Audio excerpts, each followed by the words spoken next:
Susantha Sabotek. Susantha Sabotek.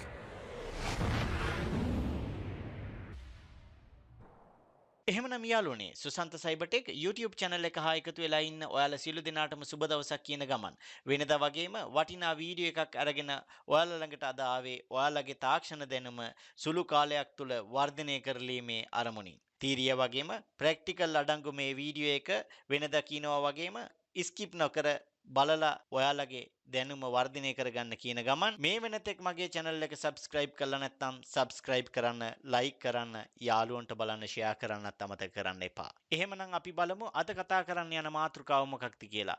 අද අපි කතා කරන්න යන්නේ PIC16F887 කියන ප්‍රෝග්‍රෑම් කරන්න පුළුවන් IC එක භාවිතා කරලා ජල මට්ටම හඳුනා ගැනීමට පරිපථයක් නිර්මාණය කිරීම. මම හිතනවා මේ වීඩියෝ එක ඔයාලට ඉන්ටරෙස්ටිං වීඩියෝ එකක් වෙයි.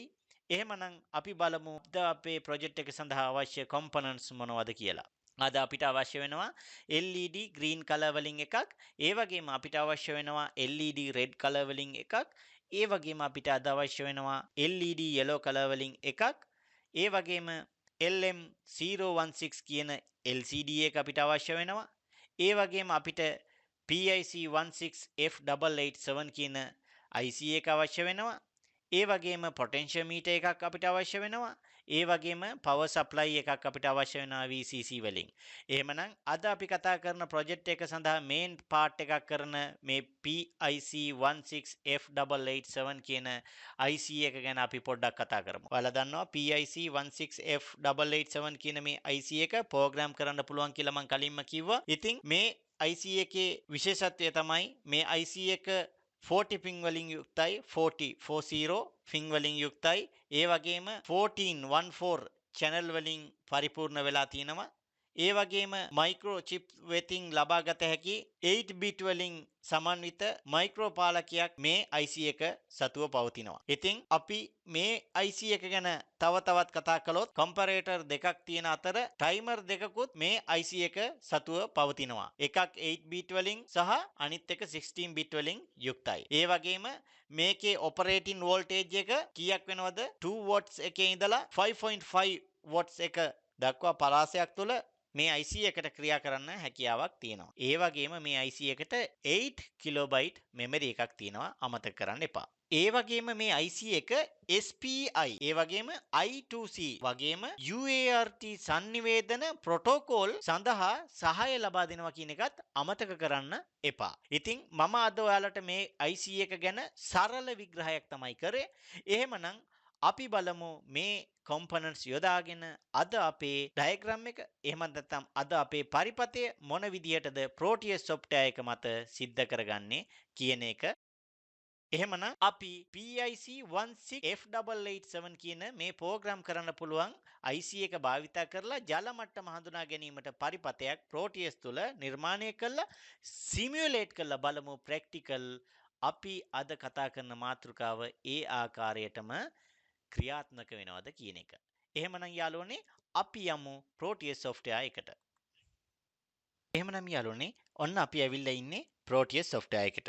ඉතින් ඔයාලා වෙනදා වගේම ඔයාලා දන්නවා මම හැමදාම කතා කරන නිසා Proteus software එක ඔයාලට අමුතු දෙයක් නෙවෙයි. මොකද මගේ වීඩියෝ මුල ඉඳලා අවසාන වෙනකම් බලනවා නම් ඔයාලට මේක අමුතු දෙයක් නෙවෙයි. එහෙමනම් ඔයාලා දන්නවා මේ P කියන icon එක ක්ලික් කරලා අපිට අවශ්‍ය ඕනම components එකක් select කරගන්න පුළුවන්. දැන් අද අපේ project එක සඳහා අවශ්‍ය අපි කලින් presentation එකේ කතා කරපු ආකාරයට අපිට අවශ්‍ය components ටික මම select කරගෙන හමාරයි. එහෙමනම් අපි මේ components එකිනෙක තියාගෙන අපේ diagram එක අපි නිර්මාණය කරගමු. green LED එක අපිට අවශ්‍ය වෙනවා.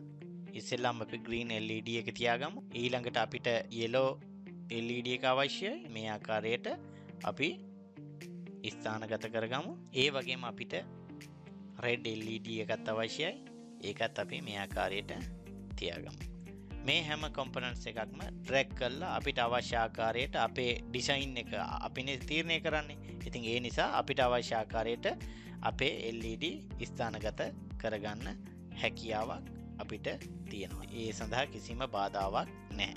ඉතින් ඔයාලත් මෙන්න මේ ආකාරයට LED තියාගත්තාම ඔයාලට අවශ්‍ය ආකාරයට LED නෙවෙයි ඕනෙම components එකක් ඔයාලට මේ ආකාරයට ස්ථානගත කරගන්න පුළුවන්. මොකද අපි හැම වෙලාවෙම මතක තියාගන්න මේ කනෙක්ෂන් කරනකොට අපිට යම්කිසි ඉඩක් අවශ්‍යයි.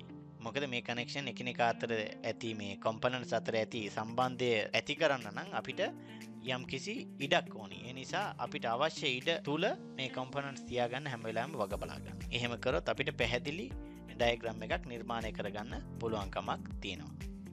ඔන්න දැන් මම LCD එක LM016L කියන LCD එකත් අපි සිලෙක්ට් කරගත්තා. මේ LCD එකේ වැදගත්කම තමයි 5 watt input එකක් මේකට අවශ්‍ය වෙනවා. ඕකේ. ඒ වගේම අපි දැන් අපේ මේන් පාර්ට් එක කරන අද ප්‍රොජෙක්ට් එකේ මේ IC එක PIC 16F887 කියන IC එක අපි සිලෙක්ට් කරගත්තා. අපි කතා කරා වගේම මේකේ බලන්න පින් නම්බර් මේ ආකාරයට පින් නම්බර් කීයක් තියෙනවද? නම්බර් 40ක්. ඒ කියන්නේ නම්බර් 41 පින් වලින් යුක්තයි මේ IC එක. අමතක කරන්න එපා. අපි කලින් කතා කරා වගේම. ඒ වගේම මේකට channel 14ක් තියෙනවා මේ IC එකට.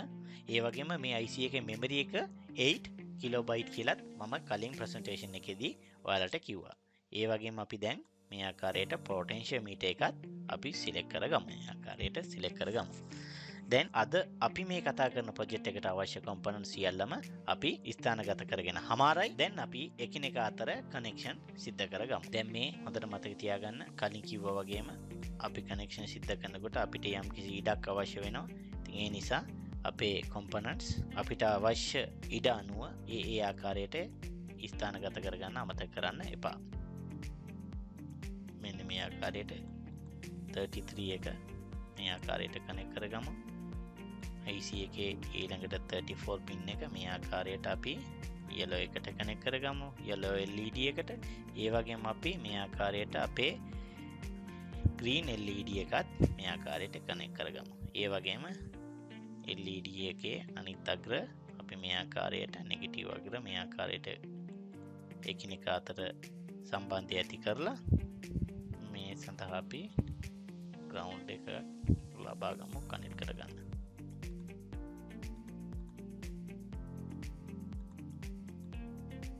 නෙගටිව් අග්‍ර මේ විදිහට ground එකට සම්බන්ධ කරගමු.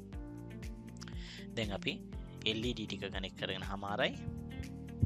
ඒ වගේම අපි දැන් යමු අපේ පොටෙන්ෂියෝමීටර් එකත් මෙන්න මේ ආකාරයට අපේ පින් නම්බර් 2 එකට කනෙක්ට් කරගෙන ඊට පස්සේ අපිට ආපෝ ග්‍රවුන්ඩ් එක අවශ්‍යයි. මොකද පොටෙන්ෂියෝමීටර් එකේ අනිත් මයිනස් අග්‍රය මෙන්න මේ ආකාරයට ග්‍රවුන්ඩ් එකට කනෙක්ට් කරගමු.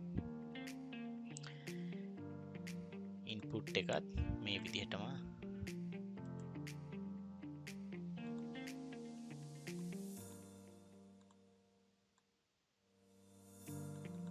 පොටෙන්ෂියෝමීටර් එකට කනෙක්ට් කරගමු. දැන් අපි LED ටික කනෙක්ට් කරගෙන හමාරයි. පොටෙන්ෂියෝමීටර් එක කනෙක්ට් කරගෙන හමාරයි. දැන් අපි යමු LCD එක කනෙක්ට් කරගන්න. LCD එක අපි මෙන්න මේ ආකාරයට මතක තියාගන්න 19 අපි කනෙක්ට් කරගන්න ඕනි LCD එකේ 7 අග්‍රයට. ඒ වගේම 8 අග්‍රය අපි කනෙක්ට් කරගන්න ඕනි අපේ IC එකේ 20 අග්‍රයට මේ ආකාරයට පිළිවෙලට කනෙක්ට් කරගමු.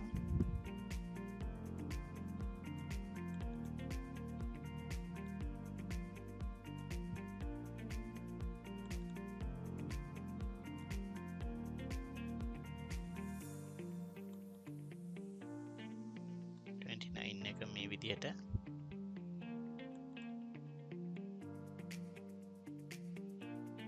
ඒ වගේම 30 එක මේ විදිහට අපේ LCD display එකේ 7 අග්‍රයට කනෙක්ට් කරගත්තා. දැන් අපි පින් ටික කනෙක්ට් කරගෙන හමාරයි. ඊට පස්සේ අපි LCD එකේ RS අග්‍රයට මේ විදිහට 8 නම්බර් එකට කනෙක්ට් කරගමු. RW අග්‍රය එහෙම නැත්නම් නම්බර් 5 අග්‍රය මේ විදිහට IC එකේ 9 එකටත් 10 නම්බර් එක IC එකේ මේ විදිහට LCD එකේ මේ 6 අග්‍රයටත් කනෙක්ට් කරගමු. දැන් අපි කනෙක්ෂන් එක සිද්ධ කරගෙන හමාරයි. මම හිතනවා මේ වෙනතෙක් අපි සිද්ධ කරගත්ත කනෙක්ෂන් සියල්ලම ඔයාලට පැහැදිලි අවබෝධයක් ලැබෙන්නේ නැති මොන ආකාරයකටද කනෙක්ට් කරගත්තේ කියන එක. දැන් අපි මේන් පාර්ට් එක කරගන්න ඕනි. මේ IC එක මම කලින්ම ප්‍රසන්ටේෂන් එකේ කතා කරා. ඉතින් ඒ විදිහටම අපි ප්‍රෝග්‍රෑම් කරගන්න ඕනි කියන එක. ඒ වගේම මෙමරි එක ගැන අපි කතා කරා. එහෙමනම් අපි බලමු මේ IC එක මොන ආකාරයකටද ප්‍රෝග්‍රෑම් කරගන්න කියලා.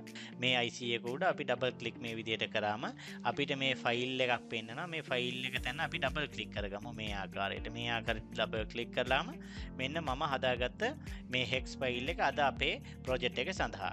ඉතින් අපි මේ විදිහට ක්ලික් කරගෙන මේක ඕපන් කරගමු. දැන් මේක ඕපන් කරාම මොකක්ද වෙන්නේ? මෙතනට අප්ලෝඩ් වෙන එක. එහෙම වුණාම අපි මොකද්ද කරගන්න ඕනි? ඒ කියන මේ අයිකන් එක ක්ලික් කරාම මොකක්ද වෙන්නේ? දැන් අපේ ප්‍රොජෙක්ට් එක මේ IC එකට අප්ලෝඩ් වෙලා තියෙන්නේ. දැන් එහෙමනම් යාළුවනේ අපි ප්‍රෝග්‍රෑම් කරලා හමාරයි. ප්‍රෝග්‍රෑම් කරගත්තේ මොකක්ද? ප්‍රෝග්‍රෑම් කරගත්තේ මේ අපේ ජල පරිමාව low level, ඒ වගේම medium, ඒ වගේම high level කියන මේ level තුන මොන ආකාරයටද මේ LCD display එක මත දිස් වෙන්නේ සහ ඒ වගේම මේ LED වලින් අපිට මොන ආකාරයටද ඉන්ඩිකේට් කරන්නේ මේ ජල පරිමාව කියන එක තමයි අද අපි කතා කරන්නේ. එහෙමනම් අපි බලමු අපි කතා කරපු මේ මාතෘකාව අනුව ජල පරිමාව මොන ආකාරයටද අපි හඳුනාගන්නේ කියන එක මේ අපේ PIC 16F887 කියන IC එක පාවිච්චි කළා. එහෙමනම් අපි ප්‍රෝග්‍රෑම් කරගෙන හමාරයි. මම කලිමුත් කිව්වා අපි කොහොමද ප්‍රෝග්‍රෑම් කරගත්තේ low level, medium, high level. ඉතින් අපි බලමු අපි අප්ලෝඩ් කරගත්ත ප්‍රෝග්‍රෑම් එක අනුව කොයි ආකාරයටද මේ සර්කිට් එක ක්‍රියාත්මක වෙන්නේ කියන එක. ඔන්න මම එහෙමනම් සිමියුලේට් කරා. බලන්න සිමියුලේට් කරාම අපිට බලා ගන්න පුළුවන් මේ අප් කරාගෙන් පස්සේ මොන ආකාරයටද මෙහි ක්‍රියාකාරීත්වය සිද්ධ වෙන්නේ කියන එක. දැන් බලන්න මොකක්ද සිද්ධ වුනේ? පොටෙන්ෂියල් මීටර් එකෙන් මම ඉන්ක්‍රීස් කරා. එතකොට මොකක්ද වෙන්නේ? ජල ලෙවල් එක මොකක්ද උනේ? එහෙම නැත්නම් ජලයේ පරිමාව වැඩි වෙනකොට මොකක්ද වෙන්නේ? ජලයේ ලෙවල් එක වැඩි වෙනකොට ටැංක් එක ලෙවල් හයි වෙලා තියෙනවා. එතකොට මොකක්ද වෙන්නේ? හයි ලෙවල් එකේදී මොකක්ද උනේ? ග්‍රීන් ඉන්ඩිකේටර් එක අපිට ලබා දෙනවා. ඒ වගේම අපිට ජල පරිමාව අඩු වීගෙන එනකොට මීඩියම් තත්ත්වයට එනකොට මොකක්ද වෙන්නේ කියලා බලන්න. මම මේ පොටෙන්ෂියල් මීටර් එකෙන් ඇඩ්ජස්ට් කරගෙන යන්නේ. බලන්න පොටෙන්ෂියල් මීටර් එකෙන් ඇඩ්ජස්ට් කරනකොට මීඩියම් ලෙවල් එකට එනකොට මොකක්ද උනේ? මීඩියම් ලෙවල් එකට එනකොට මොකක්ද සිද්ධ වුනේ? මෙතන LED එක yellow වුණා. ඉතින් ඔයාලට පැහැදිලි ඇති කොහොමද මේ ජල පරිමාව අපි දැක බලාගන්නේ. අපි මේ අද කතා කරන PIC 16F887 කියන IC එක හරහා. ඔන්න බලන්න දැන් low level එකට ආවම මොකක්ද වෙන්නේ? ජලයේ පරිමාව low level එකට එනකොට බලන්න මොකක්ද උනේ? බලන්න ජල පරිමාව low level එනකොට red indicator එක එහෙම නැත්නම් red LED එක දැල් වෙනවා. ඉතින් ඔයාලට පැහැදිලි ඇති අද අපි කතා කරේ ජල පරිමාව මොන විදියටද හඳුනාගන්නේ මේ PIC 16F887 කියන IC එක පාවිච්චි කළා. එතකොට මේ සරලව තමයි මම ඔයාලට අද කියලා දුන්නේ කොහොමද මේ අපි ප්‍රෝග්‍රෑම් කරගෙන අපේ ජල පරිමාව මොන ආකාරයටද LCD එකක් මත දැකගන්නේ කියන එක.